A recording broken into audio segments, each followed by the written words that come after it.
What I would like to talk with you about is situational project management, and it begins at a moment of Thomas's speech. Thomas?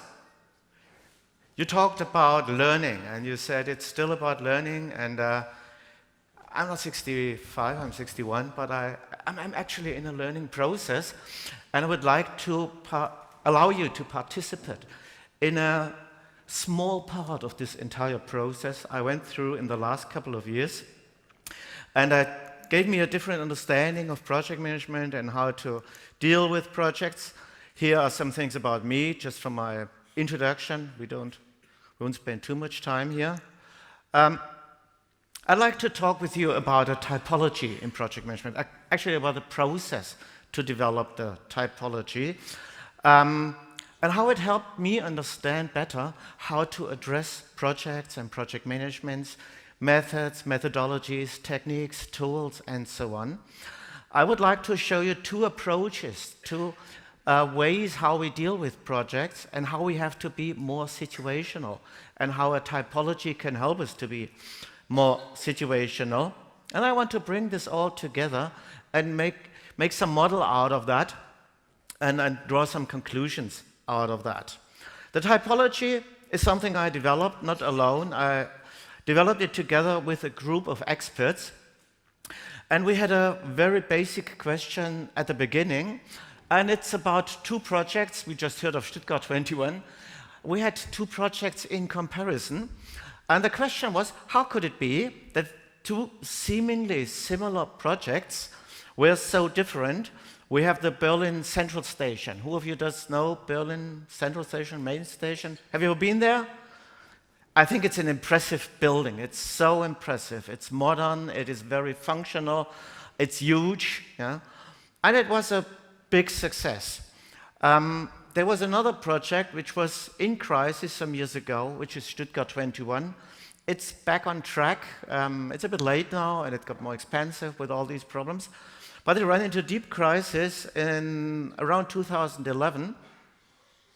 And the two projects, if you look at those two, are very, very similar. Berlin Hauptbahnhof and Stuttgart 21, it's all about building stations, it is railway, it is construction projects. They are very, very similar. The organizations making that were to some degree the same, or at least very, very similar. And what not many people know is it was even the same project manager to do them, Hani Aza, a guy from Egypt. So what did he write? What did he do right in Berlin, which did not work in Stuttgart? Was there some explanation why he did a successful project in Berlin and why he, sorry to say that, he ran the project into a crisis in Stuttgart some years later? And I think that's an interesting question, and we will come back to this question a bit later. So, developing a typology of projects was my intention from a simple reason. When you want to understand something, you have to look into details. Do we have people here from academia? Who is from academia? Universities? The students, yeah, are here from academia. Some more? I don't really see hands up. There's a hand up, okay. When you want to understand a subject, what you do is, one of the first things you do is, you break it down into smaller subjects. Yeah? You stratify it, you group things, and you try to look at things more in detail, and you cannot look at all the things in detail at the same time, so you focus on something in there. Do we have someone here who is dealing with marketing? Some people in marketing. Marketing does precisely the same. If you have a group of customers and the group is huge, what would you do? You break them down into smaller groups and you ask yourself, how do I market my product, my service for these specific groups? So if we want to understand something in detail, we have to classify, we have to typify it. We have to group things down and then look precisely at them. And that's the thing I wanted to do with project management.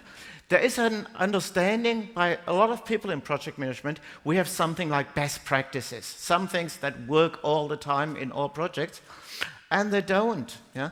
I don't think that one size fits all. My example here, two pairs of shoes, David Beckham's shoes and Cristiano Ronaldo's shoes. And we see they are different. Yeah? One is Nike, one is Adidas, I think, yep. So they have different feet, and they have different shoes, and they are specially made for their feet. It's not taken from the shelf somewhere. So I think in projects we have precisely the same thing. We have to have custom-made shoes for our projects, and to understand that, we need to have a more situational approach, and to get that, the idea was to develop a typology. I put together a team of 17 experts. I did not put myself into that team, so these all are people that I worked together with, but I did not put in my own experience, and it was still, I think, quite impressive what they all brought with them. 10 of them were instructors. Some of them were authors of books, of articles, and so on. Some came from PMOs. They're all people who know about project management, they have experience in project management, but they are not practicing project management. They have some distance to that. They see things from a distance. Yeah?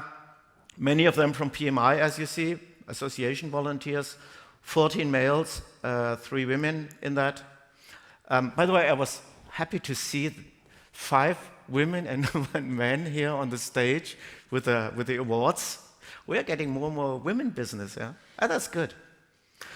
Yeah! Yeah. It's good to have more women in project management. I'm a trainer. This means I will have more students, yeah? Better business. That's very good for my business.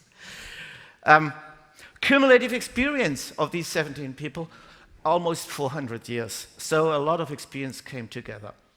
And most of them had a certification. We used some methods. One of them is called critical incident method, which is coming from psychology. You look at specific moments, you ask for specific moments in the lives of people and ask them what happened there and what can we learn out of these moments. And the other thing is called KJ analysis, digging deeper into the stories that you see, finding commonalities between these stories to develop a typology out of that. I don't have the time with you to go through all of these dimensions that we found. It's a lot of work, and if someone is interested, my book is outside, and I also have a paper on that, a free paper that you can download. But these were 9 typological dimensions. Dimensions means how we can classify projects. One example here is Mark I projects and Mark N projects. Mark I, the terminology is taken from British sports cars, yeah? Triumph, Mark I and Mark III and IV and so on, or from cameras, you also have it in cameras. Mark I is a project where you do something for the first time. It is at least new to the team, possibly new to the world. And we have Mark N projects. Some of you in software implementation, SAP and things like that, Oracle, yeah? They have done their 20th, 30th project maybe, meanwhile, and now they do their 21st, 31st project of that type. You have done something similar in the past. And project management needs to be different for these 2 types of projects. By the way, and a very interesting thing we found out is there's some literature on this dimension saying Mark I projects have higher risks. You do something for the first time. There are so many things that you can do wrong. My research found out probably Mark N projects are far more dangerous. Complacency is a danger in projects. Routine is a danger for projects. So, and this was the biggest number of occurrences. We found a lot of projects that were successful and similar projects were not successful. Similar projects, because one of them was done for the first time and the other was a project done repeatedly and people thought they understand it. They have done that before. Just jumping a bit down, greenfield and brownfield projects. That's an interesting thing. Are you doing a project in an empty space? That's a greenfield project. Yeah? In a construction, you place it on a green meadow, what was before that time a green meadow, or are you in a brownfield project, in an existing environment, yeah, where things are already there and you have to take care of existing systems there. We are jumping down to the 6th line here. That's the one I found most interesting. Customer projects, some say customer-facing projects, and internal projects. we are not really talking about customer projects. Isn't that strange? Customer projects, I asked project managers, are you in customer projects or in internal projects? And more than 50%, in three surveys I made now, more than 50% told me, no, my project is a profit center. Yeah? No one is really talking about that. Academia is not talking about that. Literature is not talking about that. I'm a trainer. We don't really have that many trainings. How to do a project as a profit center. Master thesis, bachelor work. No one is, not many people, some exceptions, but they are all looking into internal projects. It's about change, it's about strategy, new products, new services, and that's important, no question. But no one is looking at projects at profit centers. Thomas was in projects as profit centers, and he said, yes, I know this all. Yeah? So we have to talk about that, and there is so much to learn in this field. There is so much to learn in this field. If any one of you is going to do some master thesis or knows someone who wants to do some master thesis, I have so many open questions, and you could make thesis out of that. At the moment that you go into the details, you see so many open questions here. Psst. Sorry, it's my telephone. Then predictable and exploratory projects, another interesting thing, because this helps us understand when our agile methods better, when our more traditional methods better. It's about the question whether we are in a situation where things are predictable and where we are also required to produce predictions, or where we are on a discovery tour, on a journey to learn something while we do the project. The way is made by walking. If this is the description of your project, then we may use other tools. I'll speak about this just in a minute. So this is understanding projects. The next question is, what are we doing? How are we approaching projects? How are we using our skills and our interpersonal abilities to do projects? And I looked at two areas here. One thing is taken from the PMBOK guide. It's called their Lifecycle approaches. And then from the PMBOK guide says there are three approaches that we could take. It's called predictive, iterative, incremental, and adaptive. Adaptive is another word here for agile. Predictive is what is by some people called a waterfall approach, and obviously there is something in between those three. What does it mean? Predictive means we have a long-term plan, we have a project, and the project is planned from the beginning to the end, and we try to implement this plan. It has its benefits, but it has also its disadvantages and its caveats. Yeah?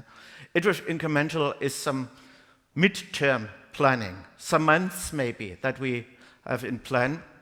And while the project is proceeding, the plan is also proceeding. Some of you may know the term rolling wave. That's my favorite term for that. That's a rolling wave plan. While the ship is moving through the water, there is a bow wave in front of the ship, and this is moving also before the ship. And then we have this adaptive and agile approach with a planning horizon between 1 and 4 weeks normally, that's what they say. So we produce something in this time, and when it's finished, we show it to others and say, is this what you want? Is this what you like? We have some results, and then make decisions based on that.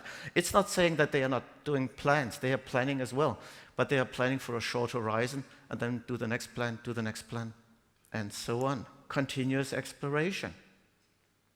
2012, you see I've been in this topic now quite for a time. I asked project managers, what is your situation in your project? What is your situation regarding requirements? What is happening with these requirements? Are these requirements defined at the beginning and remain mostly the same over the course of the project? And a small group said, 7% said, they remain mostly the same. These people may build tunnels or bridges or so. You cannot do many changes when you're inside the mountain or over water. You just follow your plan and you try to adhere to the plan as much as possible, and you cannot change too many requirements. The second line, people said, gets frequently changed. The requirements are under frequent change. And the third group said, we have to find it out by ourselves. The way is made by walking. This is the situation in projects where people have to find out what the project is about. All they knew is, we have run a project when they started it, and now they have to find out what is this project about. The longest bar was 58%, get frequently changed. By the way, that's the world that the PMBOK guide is mostly describing. So when the PMBOK guide says it's good practice for most projects most of the time, it was an interesting confirmation of that. About a third of my respondents said, no, we have to identify requirements. Agile methods are good for about a third of project situations inside projects, which means they are not the best practice for 2/3. It's not a new best practice. It's not one size fits all again. These are tools in a toolbox, and project managers have to learn to use the right tool for the right moment, and in the next moment, they may have to put the tool back into the toolbox and take another one out. Exactly what Thomas already said, by the way. No? Predictive waterfall is for the top row. Yeah? Iterative incremental for the second, and agile for the third one. The two at the bottom was just to have a place for those people who don't know an answer to that or who have no experience in that. This was the question, how far into the future can we really plan? It is a project management question. It's also a question in politics. It's a question in industry, wherever you go. How far into the future can you really look? How certain can you be that your predictions for the next 5 years, 10 years, 20 years maybe, can be met or not? I looked at another thing, achieving styles developed by a lady, Jean Lehmann. Again, I cannot go here too much into details. It's a big building with lots of interesting details in, and this is Jean Lehmann. She was working for Jimmy Carter, the US president. She is a professor at the Claremont University, Peter F. Drucker Institute at the Claremont University, and I'm very proud to say she's also a very good friend of mine. And a lot of the work I do here at the moment is very much influenced by her. One thing I would like to show you, again, very briefly, if you want to know more, this is the link to learn more about that, and you can you can buy her books, of course, and read them, and it's also in the blue book outside, described here how this links to project management. She never linked it to project management. She linked it to politics, but I found it interesting in project management as well. What she described is a system with 9 so-called achieving styles. This is not about personality, character, or things like that. These are behaviors that we can learn, that we can unlearn, and that help us in certain situations to achieve certain things. And she said that, or she says, she's still alive, that leaders have a system out of 9 achieving styles. Intrinsic means they are their own best experts. Yeah? Competitive, these are leaders who go very much against others. They can be very aggressive. Yeah? Power means they have resources that they bring into their task, for example, a project. They have a lot of money and people and machinery and so on, and use that to achieve. Then other achieving styles are more instrumental.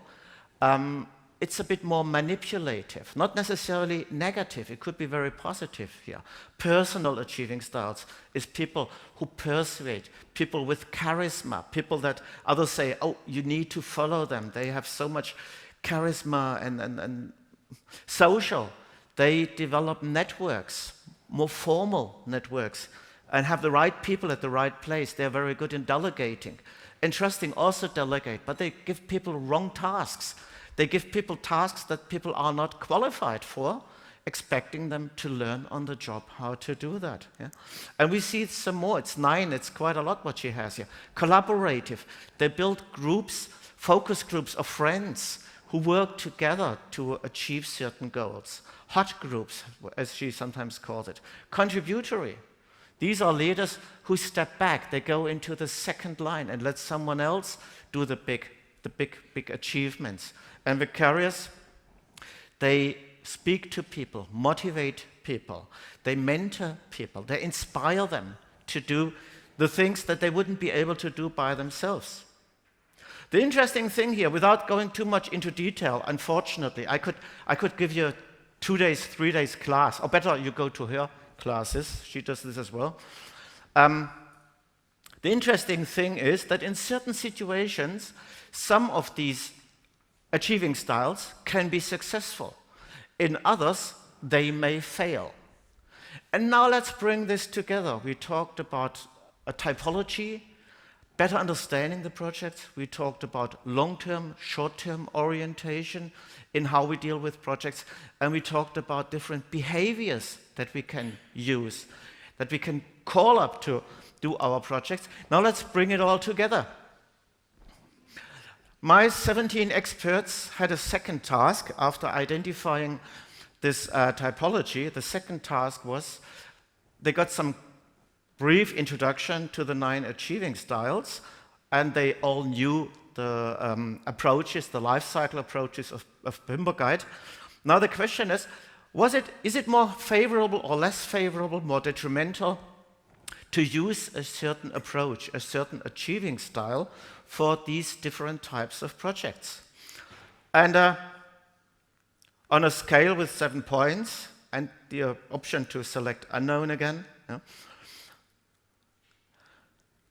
And what you will see now is an example here where we see red for detrimental, yellow for neutral, and green for favorable. And when we go into these Mark 1, Mark N projects, just as an example, we see Mark N projects, the bottom one, Mark N projects don't like very much agile approaches. We do things again and again. They are plannable, they are predictable. People expect us to be able to predict. Agile methods are not good in making long-term predictions. People expect these predictions from us. You have done your 20 SAP implementation, it's the 21st, you know what you're doing. Can you tell us when you will start disrupting our operations and when you will be finished with that? Yeah? Mark 1 projects are not so good in being predictive because there will be surprises. So a more agile project approach may be more helpful. Another interesting thing, Mark 1 projects, don't be too competitive. Don't be too aggressive with others. There is something new. We have to work together to develop it. We have to keep communications open because there will be surprises in that. Predictable exploratory projects, actually the easiest thing, because it is clear when you're in a predictable project, you need to do a long-term plan. When you're in an exploratory project, you need an agile approach. It's very easy to understand this part here. By the way, all 9 achieving styles can be successful here. And now this is the interesting one for us here, greenfield and brownfield projects. Not that many differences, with one exception, competitive achieving style. Competitive achieving style is something you can use, you maybe sometimes should use in a greenfield project. Keep people you don't want to have in your project out of the project. Yeah? Keep it free from disruption. It's not good in brownfield projects where you have to bring stakeholders into your project. You have to talk with them. You have to convince them that what you're doing is good for them. Back to our 2 stations, Berlin Main Station and Stuttgart 21 Central Station. And I think this is the explanation why the project manager was successful in Berlin and was not successful in Stuttgart. This is the situation in Berlin. The Berlin Central Station was built at an area which was just a green field. It was really a green field because before that time, it was the area where the wall was between Western Berlin and Eastern Berlin. And a lot of space around that, free space. At some locations, it is 2 kilometers of free space between these 2 sides. It was all emptied up by GDR, and now that the wall was gone, they could build a lot of buildings inside there without having to care too much about neighbors, about interests of stakeholders. There was no one there. Yeah? They were free to do it as they liked, And Hani Asa was a guy who is very, very good in keeping political influence out of the project. If you are a politician and you want to do a project with Hani Asa, he will tell you, don't come in here. This is our war room, this is our project office, and you're not welcome here. No one is welcome here. The world around the project is hostile to the project, so we have to keep the world out of that. Stuttgart 21 was completely different.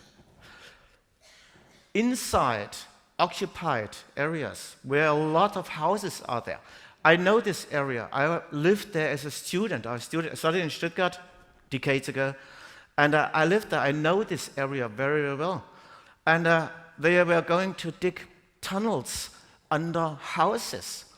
The geology there is very, very difficult. In Stuttgart, they have something called Gipskörper, anhydrite. Under buildings, if you bring that into contact with water, it will swell. And if there are houses on top, it may damage the houses. And this has already happened. That's not theory. This has already happened, not in Stuttgart, but in other locations. So people were afraid for their houses. Who of you has an own house? Yeah, hands go up. If someone threatens your house, threatens to damage your house, how will you respond to that? You will become angry, you will protect your house, and that's what people did on top of this tunnel construction. I would do the same, by the way. I have an own house, and if someone would jeopardize my house, he would run into deep troubles. They know in Stuttgart how to build tunnels through Gipskörper. Stuttgart has lots of tunnels. There are lots of hills there, and it's in a valley, and they have lots of tunnels there. So they know how to do that. But what they did not know, how to give people at the top the trust they needed that they allowed this tunnel building. Yeah. I never heard of any house in Stuttgart damaged because there's a tunnel underneath of that. They know how to do that. And I personally think one can trust them. But first you have to actively build this trust. You cannot build trust by telling people, I will not talk with you. Hani Asa was not prepared to talk with the people that had their houses on top. This was his strategy, and it was the right strategy for Berlin. It was the wrong strategy for Stuttgart. What we see is there is no such thing as best practices in project management. They do not exist. The same practice that is successful in one project, or maybe just in a situation in a project, may fail in another one. And that's the basic idea behind situational project management. Do we use agile approaches? Of course. If the situation favors agile approaches, we use them. And what are we going to do when the situation does no more favor them? We put them at the side and take another one. If all you have to do your living is a hammer, you have to convince the world that it is nailed. If all you have is a screwdriver, you will have to convince the world that it is screwed. Yeah? Sometimes it is. The idea is we have a toolbox of tools, and we have to probably relearn that when there's a nail, we have to use the hammer and not the screwdriver. And when there's a screw, we have to use the screwdriver and not the hammer. It's a very simple thing, but we have to learn it again in project management. So that's my book on that. You can see it at front. It's also available in bookstores. If you are more interested in that, more details in that. And I learned something out of this work. We still have some areas in project management that we do not sufficiently address. And my personal favorite area now, for the last 3-4 years now, is customer-facing projects as profit centers, that we look at them. I think what we see at the moment is not only a technical revolution, we also see a cooperative revolution. Companies in the past did their projects just alone, inside the protective walls of the organization. Now they go out of these walls and do them together with other organizations. Thank you for watching me and for listening to me. And we'll have our question Q&A session now. Thank you.